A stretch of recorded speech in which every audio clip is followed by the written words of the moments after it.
Jsou po 4. Jsou tam 4 dál. Tak, máme kouputníko.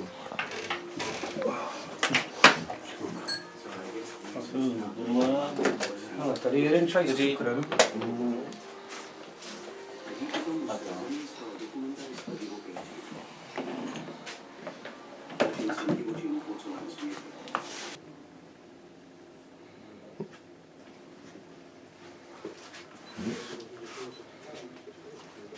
Tyhle ty věci teda je všechno, co se našlo, no?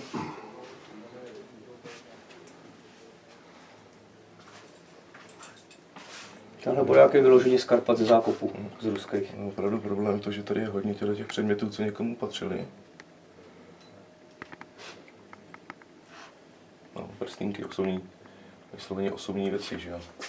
Dotyčných lidí. Ale proč mě to tady pípalo a teď už ne? 16 stupňů tady je, 16,6.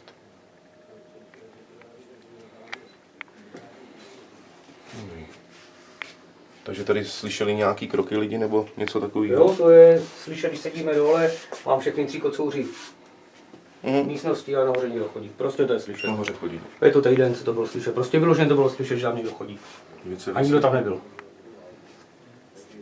Tady vede někde nějaká elektřina, to je blbá otázka. No to jo, no. Tady jsou zásuvky.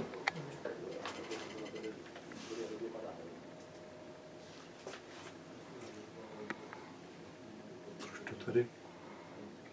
No tak sem dáme jednu kameru. Jo, jak je ta miska, se s ničím nehejbal.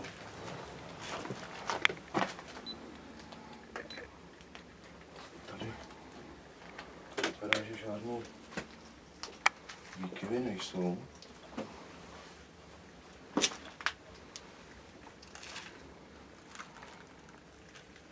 Dobrý. Takže tady má vysloveně jenom špatný pocit, jako, že tam není sám, nebo taková stísenost. No, když jsme to fotili tehda, tak mě řekl, že jsem se mnou nepůjdu, jak jsem tady byl sám. On jsem prostě nešel, když to bylo pod ním, jak jsem nešel. Dobře. A jinak je v klidu, je mu to jako nic, jak jsem říkal, nic mu to nedělá. Dobře. Hrozně moc těch tady. Ty dobrý říkal, ty, co jsem začal s Lukášem komunikovat, tak je ty opravdu je takový. A bylo to takový v určitý situace a víc lidí a to vládne si kůži jak čínský brod. Ale víš, co je zajímavý? Je tady zima, ale teploměrně ukazuje stupeň víc, Já jsem si pak říkal, jsem mapl, než v ostatním baráku. To je zajímavý, Co pojď podívat? protože tady je zima oproti tomu, co je ostatní jinde. 19,8, 19,9, měl jsem tam i 20. Jo, že to spadlo 19,6. Jo, ale všude je kolem 18 stupňů. A je tady chladno, jako tady je jasný, že to tam přes ty dveře, že jo? Jasný, no. To je jasný, ale je tady teplejc než v celém baráku. Podle přístroje. Tohle přístroje mě ukazuje, Ale přitom ve skutečnosti to je blbost. že tady je teplejc. Je teda zajímavý, že na verandě se zdá chladnějc, pocitově, protože mi ukazuje skoro stupeň víc než je tady. Tady je skoro 20 stupňů, podle přístroje. Tady jsme na nějakých 19,2 dokonce, tam bylo 20. Uvidíme, dáme tam ještě jeden přístroj s čidlama na teplotu. No a už myslel, že padáš.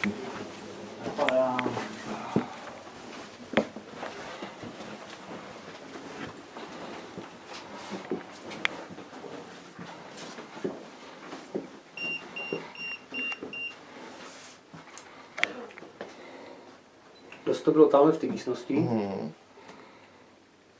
A tady na tom gauči, tady je strašně dlouho a tady to bylo taky. To je ten gauč, jo?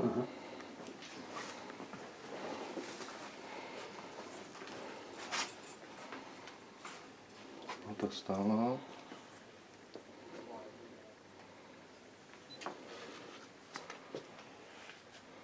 Dobře, takže můžeme. Můžu vedle teda? Jo, určitě. Drze se tady budu. Jestli rozsvítit nebo pod mě. Dobrý, můžeme jít pěkně. Tak, tam, kde seš, jak je ta madrace, byla manželská postel a tady to bylo hodně. V tomhle místě to bylo hodně.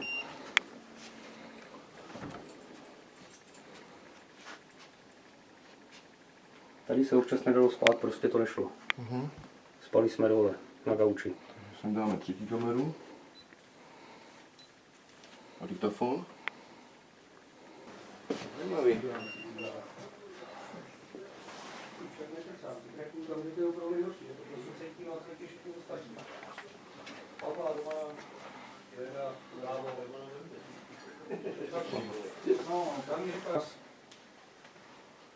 V normálním provozu teďka můžu chodit po baráku Kotňa a nebude mi to vadit.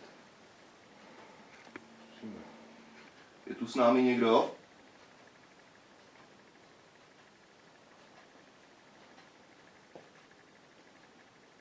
Víš, proč tu jsme?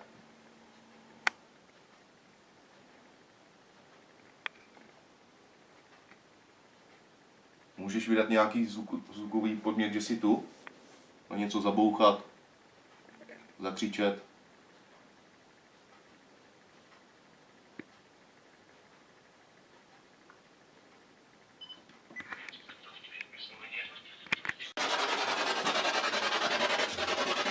To nedá, to tam nebude.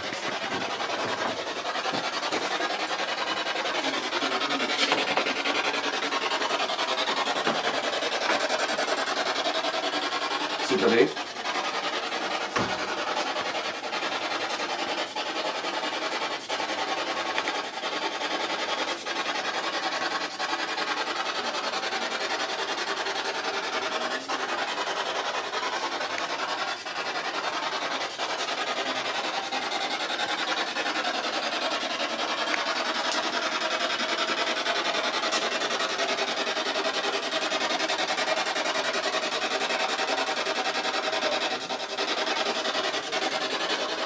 Počka.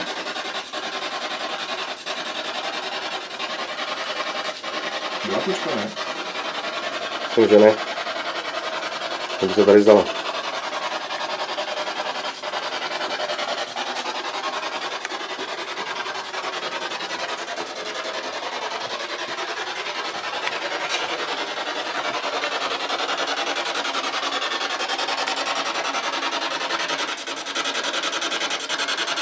Řekni mi svoje jméno.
To bylo co?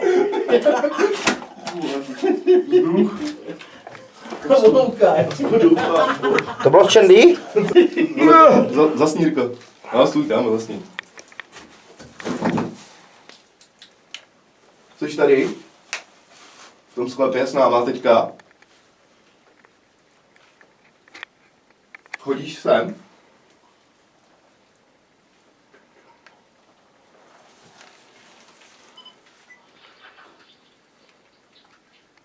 Jsi tady? V tom sklepě s náma teďka? Ano. Ano. Můžeš do něčeho kopnout? Pohnout s nějakým předmětem tady?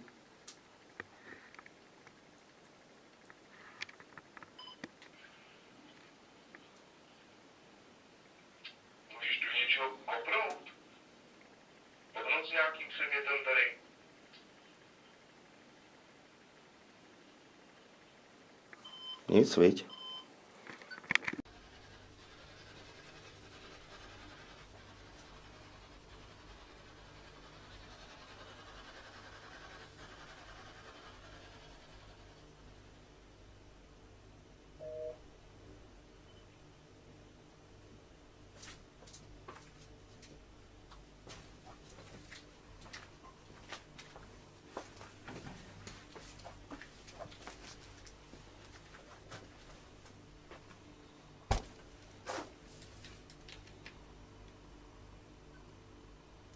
Jsi tady?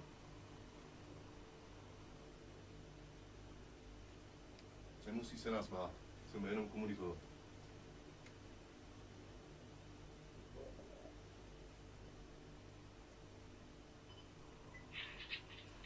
Jsi tady?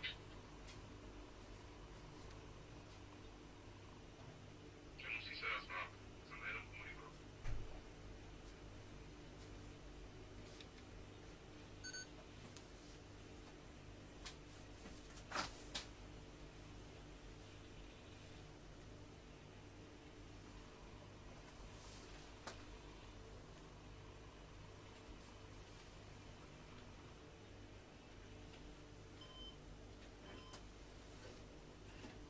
Promluv do toho přístroje, který držím v ruce. Filipe. Co nejhlasitěji.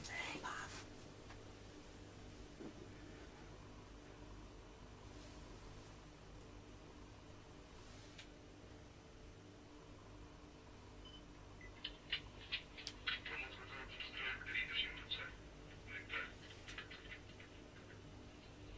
Co nejhlasitěji.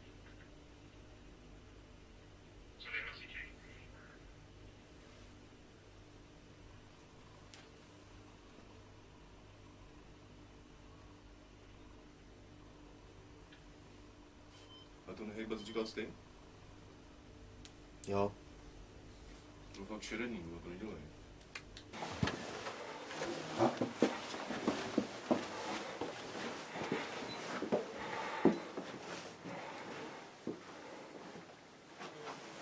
Tak jsem slyšel kroky.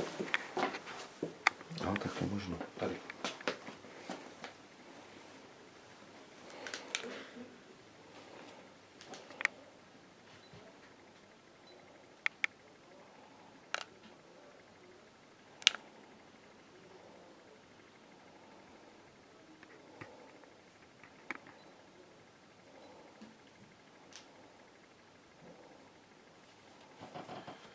Víš, kde bude? Furt chodíme na ty samé místa. Tak se nebude.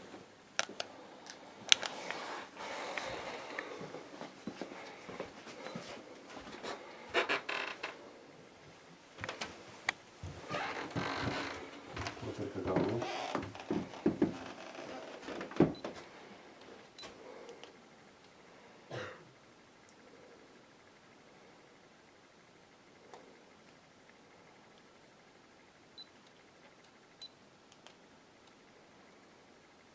Škrávání? Co říkáš? Přišel se škrávání. Vlevo v koutě.